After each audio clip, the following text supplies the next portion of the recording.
Hello and welcome to classic solution. I am your educator Seema Chauhan. So students, आज के session में हम लोग वन वर्ड सब्स्टिट्यूशन की एक्सरसाइज करेंगे। इससे पहले भी वीडियो अपलोड हो चुका है जिसमें इंपॉर्टेंट वन वर्ड सब्स्टिट्यूशन मैंने आप लोग को बताए थे, और जो बाकी एग्जाम के पॉइंट ऑफ व्यू से इंपॉर्टेंट है वो हम लोग आज डिस्कस करेंगे। तो ये बहुत ही इंपॉर्टेंट वीडियो है, इसे आप लोग लास्ट तक स्किप मत कीजिएगा। So let's start the video. तो इसमें एक क्वेश्चन दिया है, उसके 4 ऑप्शन हैं। तो आप लोग भी गेस कीजिएगा कि इसमें कौन सा सही ऑप्शन होगा, और लास्ट में फिर आप लोग कमेंट में मुझे बताइएगा कि आप लोगों ने कितने इसमें सही किए हैं। So let's start the video. So first one is a large burial ground, especially one not in a churchyard. Burial ground मतलब जहां पर मुर्दों को दफनाया जाता है। तो कह रहे हैं एक लार्ज बरियल ग्राउंड, एक ऐसा ग्राउंड जहां पे मुर्दों को दफनाया जाता है, but specially not in a churchyard. लेकिन वो चर्चयार्ड में ना हो, मतलब कि जो चर्च के पीछे जो मैदान पड़ा होता है उसमें ना हो, तो उसे क्या कहते हैं? Convent, B cemetery, C morgue and D mortuary. तो सही ऑप्शन है इसमें सेमेट्री। सेमेट्री यानी कब्रिस्तान। Second is something which is no longer in use.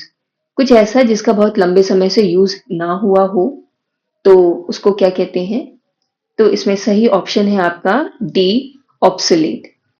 So students, अगर मैं एक एक ऑप्शन डिस्कस करूंगी तो वीडियो बहुत लेंदी हो जाएगा, तो जो सही आंसर है केवल मैं आप लोग को वही बताऊंगी। तो next one is not liable to error और मिस्टेक, मतलब कि जिससे कभी कोई गलती ना हो, मिस्टेक्स ना हो, तो उसे क्या कहते हैं? इनफॉलिबल। इनफॉलिबल यानी कि अचूक। नेक्स्ट है a remedy of all kind of diseases, मतलब कि सभी बीमारियों की दवा, तो उसे क्या कहते हैं? तो सही ऑप्शन है option A, Panacea. Next, a person of intellectual और एरुडाइट टेस्ट, मतलब कोई पर्सन जो बहुत इंटेलेक्चुअल और बुद्धिमान हो, एरुडाइट टेस्ट का हो, मतलब बहुत वैज्ञानिक सोच वाला हो, ऐसे व्यक्ति को क्या कहते हैं? तो सही ऑप्शन है आपका हाइब्रो। हाइब्रो यानी बुद्धिमान व्यक्ति। नेक्स्ट है a piece of enclose land planted with fruit trees. एक ऐसा लैंड जो इनक्लोज्ड हो, मतलब चारों ओर से घिरा हुआ हो और वहां पर फ्रूट ट्री हो, फलों के पेड़ हो, तो ऐसी जगह को क्या बोलते हैं? तो सही ऑप्शन है आपका बी, ऑर्चर्ड। ऑर्चर्ड मतलब कि फलों का बागीचा, और जो गार्डन होता है वहां पर फूलों के पेड़ लगाए जाते हैं। नेक्स्ट है a person with long experience, एक ऐसा पर्सन जिसे बहुत लंबा अनुभव हो, तो उसको क्या कहते हैं? तो सही ऑप्शन है आपका वेटरन। वेटरन यानी अनुभवी व्यक्ति। नेक्स्ट है a person who compiles dictionaries, जो डिक्शनरी लिखता हो, जो डिक्शनरी को का संकलन करता हो, तो सही ऑप्शन है यहाँ पर इसका लेक्सिकोग्राफर, जो डिक्शनरी को संग्रहित करता हो, उसे लिखता हो। और एक क्वेश्चन आपसे यहाँ पे इसे भी पूछा जाता है, जो मैप बनाता हो, मानचित्र बनाता हो, उसे क्या कहते हैं? तो उसको कहते हैं कार्टोग्राफर। तो ये भी आपसे पूछा जा सकता है, तो आप लोग इसको भी ध्यान रखिएगा। Next, a person who sacrifices his life for a cause, जिसने किसी कारण अपने जीवन का बलिदान दिया हो, उसे क्या कहते हैं? Option A is soldier, option B revolutionary, option C martyr and option D patriot. तो इसमें सही आंसर है मार्टर। मार्टर यानी कि शहीद। ए सोल्जर यानी सैनिक, रेवोल्यूशनरी यानी क्रांतिकारी, और पैट्रियट का मतलब होता है देशभक्त। तो नेक्स्ट है a leader who Suez his followers by his oratory, मतलब एक ऐसा नेता जो अपने फॉलोअर्स को प्रभावित करता हो अपने बातें करने की कला से, मतलब जो झूठे बातें करके अपने फॉलोअर्स को बहला लेता हो, उसे क्या कहते हैं? तो option A debonair, option B demagogue, option C cynic and option D sinecure. तो इसमें सही आंसर है डेमिगॉग। ऑप्शन ए डेबनेयर का मतलब होता है खुशमिजाज, और यहाँ सैनिक का मतलब होता है जो दूसरों की बुराई करता हो, निंदा करता हो। नेक्स्ट है फियर ऑफ कन्फाइंड प्लेसेस, मतलब कि कन्फाइंड प्लेसेस मतलब बंद स्थानों से जिसे डर लगता हो, तो उसे क्या कहते हैं? Option A claustrophobia, B pacophobia, C altophobia and D acrophobia. तो इसमें सही आंसर है क्लस्ट्रोफोबिया। क्लस्ट्रोफोबिया में क्या होता है कि लोगों को बंद स्थानों पर जाने से डर लगता है। और बाकी जो ऑप्शंस हैं पैकोफोबिया, अल्टोफोबिया और एक्रोफोबिया, ये सारे ऊंचाइयों से, जिसे हाइट से डर लगता हो, तो अगर आपसे पूछा जाए तो इनमें से एक्रोफोबिया आप लिख सकते हैं। Next, a person employed to drive a private or hired car. मतलब प्राइवेट कार या कोई हायर मतलब जो किराए पे कार ली गई हो, उसको चलाने वाले को क्या कहते हैं? तो फर्स्ट ऑप्शन है आपका transporter, B courier, C chauffeur and D owner. तो इसमें सही आंसर है शॉफर। शॉफर को हिंदी में ड्राइवर भी कहते हैं। The act of intentionally killing one self, मतलब कि इंटेंशनली मतलब जानबूझ करके अपने आप को मार लेना, ये क्या कहलाता है? तो आप लोग जानते भी होंगे इसे क्या कहते हैं। तो ऑप्शन ए है आपका homicide, B genocide, C regicide and D suicide. तो सुसाइड होता है, सुसाइड यानी कि आत्महत्या। तो इसको भी आप लोग को बता दें फटाफट। होमिसाइड होता है मानव हत्या, मतलब किसी एक इंसान को मार देना। जेनोसाइड जो होता है वो होमिसाइड का ऑपोजिट। होमिसाइड में क्या होता है, किसी एक इंसान को मारने वाले को होमिसाइड कहते हैं। और जेनोसाइड क्या होता है कि अगर ग्रुप में किसी को मार दिया गया हो, मतलब सामूहिक हत्या, उसे जेनोसाइड कहते हैं। रेजिसाइड जो है वो राज हत्या कहलाती है, मतलब जैसे राजा को मार देना, तो रेजिसाइड कहलाता है। नेक्स्ट है द आर्ट ऑफ राइटिंग और सॉल्विंग कोड्स, मतलब जो कोड होते हैं उसको सॉल्व करना, उसको समझना या कोड बनाना, उसे लिखना। तो इस आर्ट को क्या कहते हैं? तो option A is polygraph, option B is anemograph, option C autograph and D cryptograph. तो इसमें सही आंसर है क्रिप्टोग्राफ। जैसे कि कोड को समझना, उसको समझाना कि ये कोड में क्या लिखा गया है, इस आर्ट को क्रिप्टोग्राफ कहते हैं। पॉलीग्राफ आप ही जानते हैं कि जैसे कोई झूठ बोलता है तो उसको टेस्ट करने के लिए पॉलीग्राफी टेस्ट होता है। नेमोग्राफ जो है वो स्पीड को मेजर करता है and autograph is a signature of a famous person. तो नेक्स्ट है आपका a thing that is kept as a reminder of a person place or event. तो कोई चीज जो किसी पर्सन की या किसी प्लेस की या कोई इवेंट मतलब कोई घटना हुई हो, उसकी याद में कोई चीज रख ली गई हो, तो उसको क्या बोलते हैं? Option A is gift, option B is sinecure, option C souvenir and option D regalia. सो सही आंसर है option C souvenir. Next, an act of renouncing the throne. एक ऐसा एक्ट जिसमें राज सिंहासन किसे दिया जाए, उसका जो अनाउंसमेंट किया जाता है, उस एक्ट को क्या कहते हैं? Option A almanac, option B abdication, option C amphibian and option D is biopsy. तो सही आंसर इसमें है एब्डिकेशन। इसमें किस राज सिंहासन किसे दिया जाए, इस एक्ट को बोलते हैं एब्डिकेशन। ए एल्मेनिक जो है उसको शायद हिंदी में पंचांग कहते हैं, मतलब कि एक ऐसा कैलेंडर जो सेलेस्टियल बॉडी की पोजीशन को दिखाता हो, उसे एल्मेनिक कहते हैं। एम्फीबियंस भी बहुत इंपॉर्टेंट है। एम्फीबियंस का मतलब होता है कि animals that can live both on land and in water, तो उन्हें बोलते हैं एम्फीबियंस। एंड बायोप्सी जो है ये एक मेडिकल टर्म है, एक मेडिकल टेस्ट होता है, उसे कहते हैं। नेक्स्ट है a person who can use both hands equally well, मतलब एक ऐसा इंसान जो अपने दोनों हाथों का यूज बहुत अच्छे से कर सकता हो। जैसे नॉर्मली राइट हैंड से लिखते हैं, या कुछ लोग होते हैं जो लेफ्ट हैंड से भी लिख लेते हैं, लेकिन जो दोनों हाथों से लिख लेते हैं उन्हें क्या कहते हैं? तो option A ambidextrous, option B avaricious, option C actually and option D anarchist. तो इसमें सही आंसर है ambidextrous. Next, a contagious disease that is spread over a huge area। Contagious मतलब होता है एक इन्फेक्शियस। तो एक ऐसी डिजीज जो इन्फेक्शियस हो और ये बहुत बड़े एरिया में फैल गई हो, उसे क्या कहते हैं? तो option A epidemic, option B widespread, option C hanger and option D disease. तो बच्चों इससे पहले मेरी एक वीडियो आई थी वन वर्ड सब्स्टिट्यूशन की, उसमें मैंने इसका आंसर बताया है, तो आप लोग जो है इसका आंसर मुझे खुद कमेंट सेक्शन में बताइएगा। नेक्स्ट है a person who is fond of fishing.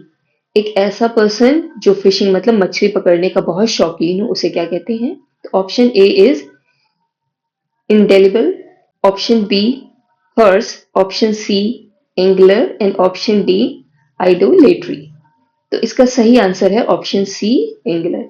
Angler मतलब कि जो कांटे से मछली पकड़ता हो उसको बोलते हैं। Next is someone who damages public property, मतलब कोई जो पब्लिक प्रॉपर्टी को डैमेज कर देता हो, नष्ट कर देता हो, उसे क्या कहते हैं? सो ऑप्शन है सोपोरोफिक, बी वेंडल, सी वेनियन, डी स्टोइक। तो इसका सही आंसर है वेंडल। वेंडल मतलब कि जो पब्लिक प्रॉपर्टी को नष्ट करता हो, या इसे इस तरह से पूछ सकते हैं someone who damages someone else property, मतलब किसी और की प्रॉपर्टी को जो डैमेज कर दे तो उसको वेंडल कहते हैं। आंसर सेम ही होगा। तो नेक्स्ट है, और ये आपका 2023 में पूछा भी गया है क्वेश्चन, डिसलाइक ऑफ और एवर्जन टू मैरिज इज, मतलब कि जो शादी से घृणा करता हो, जो शादी करना पसंद ना करता हो, तो उसे क्या कहते हैं? सो आपके ऑप्शंस हैं, option A monogamy, B misogamy, C polygamy, D bigamy. तो आपका सही आंसर है ऑप्शन बी मिसोगेमी। जो शादी से घृणा करता हो उसे ये मिसोगेमी कहते हैं। Next, a person who does not believe in the existence of God or one who does not believe in the existence of God is called, मतलब कि जो भगवान के एग्जिस्टेंस में विश्वास ना करता हो, जो भगवान में विश्वास ना करता हो, भगवान को ना मानता हो, उसे क्या कहते हैं?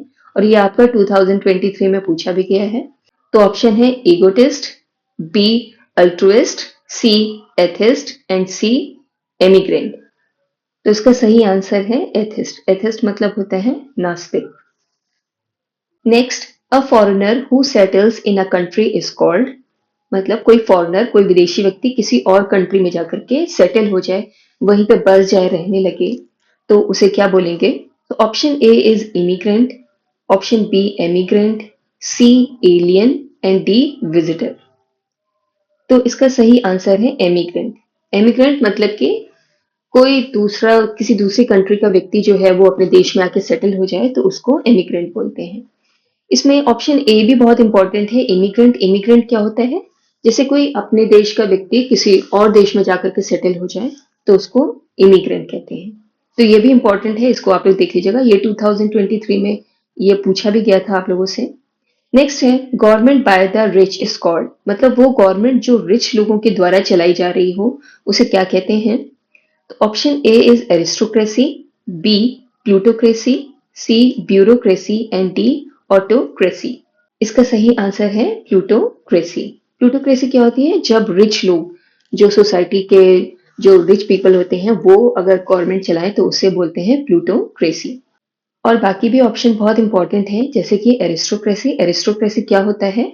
जब सोसाइटी के हाई पोस्ट के लोग, मतलब ऐसे लोग जिनकी सोसाइटी में बहुत हाई पोस्ट हो, वो लोग जब गवर्नमेंट चलाते हैं तो ऐसी गवर्नमेंट को एरिस्टोक्रेसी कहते हैं। ब्यूरोक्रेसी, जब पावर ऑफिशियल्स के हाथ में हो, जिसे हिंदी में दफ्तरशाही कहते हैं, तो अफसर लोगों के हाथ में जब पावर होती है तो उसे ब्यूरोक्रेसी कहते हैं। और ऑटोक्रेसी क्या होता है? जब किसी एक व्यक्ति के पास में सारी पावर हो तो ऐसी गवर्नमेंट को ऑटोक्रेसी कहते हैं। Next is a selfish person who always think of himself is called. एक सेल्फिश पर्सन, एक स्वार्थी व्यक्ति जो हमेशा अपने बारे में ही सोचता रहता हो, तो उसे क्या कहते हैं? Option A druggist, B lyricist, C dramatist and D egoist. तो इसका सही आंसर है ईगोइस्ट। ईगोइस्ट क्या होते हैं? सेल्फ सेंटर्ड पर्सन, मतलब जो केवल अपने बारे में सोचते हैं, सिर्फ अपनी ही भलाई सोचते हैं, उन्हें ईगोइस्ट कहते हैं। ठीक। ड्रगिस्ट होता है जो दवाइयां बेचता हो, लिरिसिस्ट जो सॉन्ग्स लिखता हो, एंड ड्रामेटिस्ट के होते हैं जो नाटक या प्ले वगैरह लिखते हैं, उन्हें ड्रामेटिस्ट कहते हैं। Next, one who looks at the dark side of things is called, मतलब वो जो डार्क साइड को ही देखता हो, मतलब लाइफ में केवल निगेटिविटी ही देखता हो, उसे क्या कहते हैं? तो option A is optimistic, B brighten, C bright on and D pessimist. तो इसका सही आंसर है पेसिमिस्ट। पेसिमिस्ट मतलब होता है निराशावादी, जो केवल निगेटिविटी ही देखता हो। और ये 2024 में ये पूछा भी गया है। इसमें इंपॉर्टेंट है ऑप्टिमिस्टिक। ऑप्टिमिस्टिक पेसिमिस्ट का ऑपोजिट होता है, मतलब जो हमेशा पॉजिटिव चीजें ही देखता हो, जो आशावादी हो, उसे क्या कहते हैं? ऑप्टिमिस्टिक। तो इसे भी आप लोग पढ़ लीजिएगा, इंपॉर्टेंट है। नेक्स्ट है government by one person is called, ऐसी गवर्नमेंट जो केवल एक ही व्यक्ति चलाता हो, मतलब सारी पावर किसी एक व्यक्ति के हाथ में हो, ऐसी गवर्नमेंट को क्या कहते हैं? तो बच्चों इसका आंसर आप लोग मुझे बताइएगा, क्योंकि अभी पीछे हम लोग इसे डिस्कस कर चुके हैं। इसमें होता है डेमोक्रेसी। डेमोक्रेसी वो होती है government of the people, by the people and for the people, इसे बोलते हैं प्रजातंत्र। और एनार्की होता है जहाँ काफी अराजकता फैली हो, जहाँ कोई लॉ ना हो, तो उसे बोलते हैं एनार्की। बाकी ये दोनों ऑप्शन मैं अभी अब बता चुकी हूँ, तो इसका आंसर कमेंट सेक्शन में आप लोग लिखिएगा। नेक्स्ट है a state where all religions are respected and practised is called. मतलब एक ऐसा स्टेट जहाँ सभी धर्मों को रिस्पेक्ट मिलती हो और सारे धर्मों को माना जाता हो, तो उसे क्या कहते हैं? तो अनडेमोक्रेटिक, बी डेमोक्रेटिक, सी थियोक्रेसी, डी सेक्युलर। तो डेमोक्रेटिक तो आप लोग जानते हैं प्रजातंत्र, डेमोक्रेसी होती है। अनडेमोक्रेटिक इसी का ऑपोजिट है, जहां प्रजातंत्र ना हो। और थियोक्रेसी क्या होता है? थियोक्रेसी जहां पर रिलीजियस लीडर गवर्नमेंट चलाते हों, जैसे प्रीस्ट वगैरह हैं, वो लीडर हो, उसे ऐसे सिस्टम को थियोक्रेसी कहते हैं। और सेक्युलर क्या होता है? सेक्युलर जहां पे सभी धर्मों को माना जाता हो, सम्मान दिया जाता हो। तो इसका सही आंसर है option D secular. Next is a government by official is called. मतलब एक ऐसी गवर्नमेंट जो ऑफिशियल्स, मतलब कि ऑफिसर लोग चलाते हो, अफसर लोग चलाते हो, उसे क्या कहते हैं? तो option A autocracy, option B theocracy, option C democracy and option D bureaucracy. तो स्टूडेंट्स ये सारे ऑप्शंस अभी हम लोग पीछे डिस्कस कर चुके हैं, तो आई होप आप लोग ने इसका आंसर गेस कर लिया होगा। तो इसका सही आंसर है ब्यूरोक्रेसी। ब्यूरोक्रेसी मतलब जहां पर जो ऑफिसर्स लोग हैं वो गवर्नमेंट चलाते हों, ऑफिशियल लोग। नेक्स्ट है a government run by the representatives of the people is called. मतलब एक ऐसी गवर्नमेंट जो पीपल के रिप्रेजेंटेटिव्स द्वारा चलाई जाती हो, मतलब कि लोग जो हैं वो वोट डालते हैं, फिर वो अपना लीडर खुद चूज करते हैं। तो ऐसी गवर्नमेंट को क्या कहते हैं? Option A bureaucracy, option B autocracy, option C democracy and option D anarchy. तो ये सारे ऑप्शन भी अभी डिस्कस किए जा चुके हैं, तो इसका सही आंसर है option C democracy. Next, allowance due to a wife from her husband on separation is. मतलब वो अलाउंस, अलाउंस यानी कि वो अमाउंट, धन जो एक वाइफ को मिलता है अपने हस्बैंड की तरफ से सेपरेशन पे, जब हस्बैंड वाइफ सेपरेट हो जाते हैं, अलग अलग रहने लग जाते हैं, तो हस्बैंड अपनी वाइफ को कुछ अलाउंस देता है, उसे क्या बोलते हैं? Option A matrimony, option B patrimony, option C alimony and option D calumny. तो इसका सही आंसर है एलिमनी। एलिमनी वो अमाउंट होता है जो हस्बैंड और वाइफ के सेपरेशन पर हस्बैंड अपनी वाइफ को देता है। मैट्रिमनी होता है विवाह से संबंधित। पैट्रिमनी मतलब पिता से मिलाई हुई विरासत को पैट्रिमनी कहते हैं। और कैलिमनी जो है वो होता है चुगली करना, बुराई करना। नेक्स्ट है one who takes the bright side of a thing is called. मतलब एक ऐसा व्यक्ति जो चीजों की ब्राइट साइड को देखता हो, मतलब हमेशा उसकी पॉजिटिविटी को देखता हो, अच्छी चीजों को ही देखता हो, उसे क्या कहते हैं? तो option A brightener, option B bright on, option C optimist and option D pessimist. तो स्टूडेंट्स अभी ऐसा ही क्वेश्चन पीछे आया था, तो आई होप आप लोगों ने इसका आंसर भी गेस कर लिया होगा। इसका आंसर है ऑप्टिमिस्ट, यानी आशावादी। सो स्टूडेंट्स ये आपके कुछ इंपॉर्टेंट वन वर्ड सब्स्टिट्यूट थे, ये एग्जाम के लिए बहुत ही ज्यादा इंपॉर्टेंट है, इन्हें आप लोग बहुत अच्छे से पढ़ लीजिएगा। And if you have any doubt और any suggestion to write in the comment section, and if you like my video hit the like button. Thank you so much for watching my video.